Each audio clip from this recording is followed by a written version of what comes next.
नमस्कार एभ्रिवान, के तपाईलाई थाहा छ यदि तपाईले शेयर बेचिसक्नु भएको छ तर मेरो शेयरको होल्डिङमा देखिएको छैन र इडिआइएस गर्न मिलिरहेको छैन भने यस्तो अवस्थामा के गर्ने अथवा इडिआइएस कहिले र कसरी गर्न मिल्छ भन्ने कुरा स्टेप वाइज सिकाउँदै छ।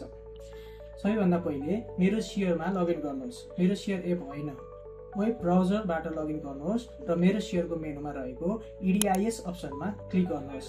त्यहाँ तपाईले निम्न अप्सनहरू देख्नुहुनेछ: transfer request report, transfer share, no delivery trades र ओल्ड ट्रान्सफर रिक्वेस्ट रिपोर्ट।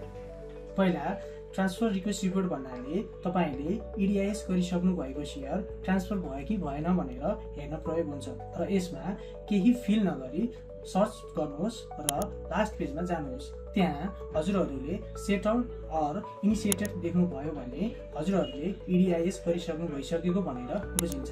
अब यो साइडमा भएको ट्रान्सफर शेयर अप्सनबाट तपाईले इडिआइएस गर्ने हो, तर यदि यहाँ नो इडिआइएस फर टुडे भनेर देखायो भने त्यसको अर्थ आज इडिआइएस गर्न मिल्दैन। यदि त्यस्तो देखिएको छ भने हजुरहरूले नो डेलिभरी ट्रेड्समा जानुहोस्, कुनै पनि विवरण नभरी सर्चमा क्लिक गर्नुहोस्। सर्च गरेपछि तपाईले तलका विवरणहरू देख्नुहुनेछ।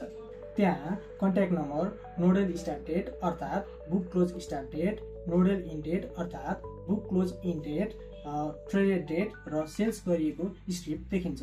अब सबैभन्दा महत्त्वपूर्ण बुझ्नुपर्ने कुरा के हो भने सेल गरेको शेयरहरू बुक क्लोजमा छ कि छैन भनेर नो डेलिभरी ट्रेड अप्सनबाट हेर्न सकिन्छ र बुक क्लोज समाप्त भएको भोलिपल्ट करिब बेलुका 5 बजेपछि मात्र इडिआइएस गर्न मिल्छ, किनभने त्यो मितिलाई नै ट्रान्जेक्सन डेटको रूपमा लिइन्छ।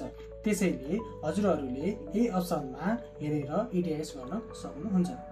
त्यसैले बुक क्लोज पिरियडलाई नो डेलिभरी पिरियड पनि भनिन्छ र यस अवधिमा न शेयर किनेको डिम्याट एकाउन्टमा आउँछ न त सेल गरेको शेयर इडिआइएस गर्न मिल्छ।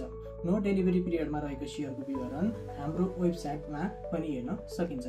यदि इडिआइएस वा बुक क्लोज सम्बन्धी कुनै समस्या वा अन्य जिज्ञासा भएमा हाम्रो वाट्सएप नम्बर 9862222995 मा हामीलाई सम्पर्क गर्न सक्नुहुनेछ र यस्तै जानकारीमूलक भिडियोहरूका लागि हामीलाई फलो गर्न नबिर्सिनुहोला। Thank you.